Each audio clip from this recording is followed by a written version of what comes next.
Bonjour, je suis Pierre Paya et aujourd'hui je vous présente l'ampli casque Auris HA2.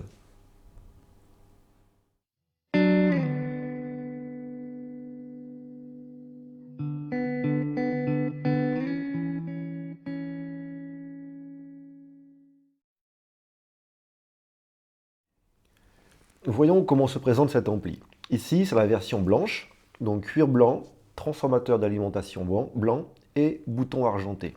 Il est possible de l'avoir aussi en finition noire, donc avec du cuir noir, transfo noir et les boutons noirs. En façade, nous avons ici le sélecteur de source à 3 positions. Puis ici, la sortie de jack pour brancher bien sûr un casque avec un jack 635. Cette sortie développant 2 fois 1 watt. Et ici, on a le potentiomètre de volume. Ce potentiomètre, lui, est télécommandable. Ensuite, sous l'ampli, au niveau de la prise jack, ici, on a un interrupteur. Cet interrupteur, c'est l'interrupteur secondaire, celui qui va servir à allumer et à éteindre l'ampli en usage courant.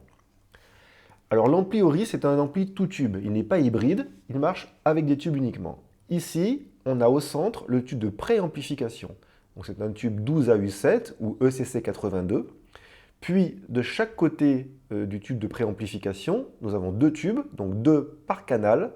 Ce sont les tubes d'amplification, ces tubes sont des PL95 d'origine. Ah, voici une jolie vue sur la finition cuir blanc de cet exemplaire. Puis on arrive doucement à la face arrière. Alors sur la face arrière, on trouve ici les 3 entrées qui sont commutables en façade. On a ici le sélecteur d'impédance qui couvre la charge de 50 ohms, 150 ohms, 300 ohms et 600 ohms. Et on peut ainsi brancher sur le HA2 quasiment tous les casques du marché. Ici, on a un petit switch qui sert à régler la tension de polarisation des tubes. Alors en position basse, on polarise des EL95, c'est une possibilité. Et en position haute, on polarise les tubes d'origine qui sont donc des PL95. Et ici, on a l'interrupteur principal de mise sous tension. Sur le plan sonore, ce qui caractérise en fait cet ampli, c'est surtout sa grande transparence, sa neutralité et sa tension du grave. Beaucoup d'amplificateurs à tubes sont un peu ronds, manquent un peu de tension justement dans le bas. Et lui, il est il tape très fort, il est très tendu. En fait, il est quasiment aussi tendu que les meilleurs amplis à transistor que je connais. Donc ça, dans le grave, déjà, le HA2 est formidable.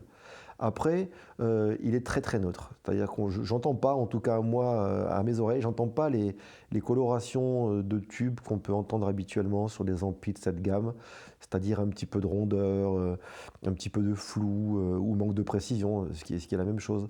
Il est très précis et il est très aéré aussi. Alors, bien entendu, le fait qu'il soit transparent, ça va jouer sur la qualité des timbres. On a avec le HA2 et quels que soient les casques utilisés, puisque je l'ai essayé avec des casques tels que les Lyre de chez Focal, tels que le Vali de chez Kenerton, l'Utopia bien sûr de chez Focal, le H1000, enfin je l'ai essayé avec beaucoup de casques. Et quel que soit le type de casque utilisé, même d'ailleurs sa sensibilité, son impédance, on retrouve toujours ce caractère très transparent, très aéré et très bien timbré, très péchu en bas. Voilà, ça c'est vraiment, je dirais, les caractéristiques sonores principales du HA2 et qui font qu'il se distingue de beaucoup d'amplificateurs, même d'amplificateurs à transistor, dans sa gamme de prix et beaucoup plus cher.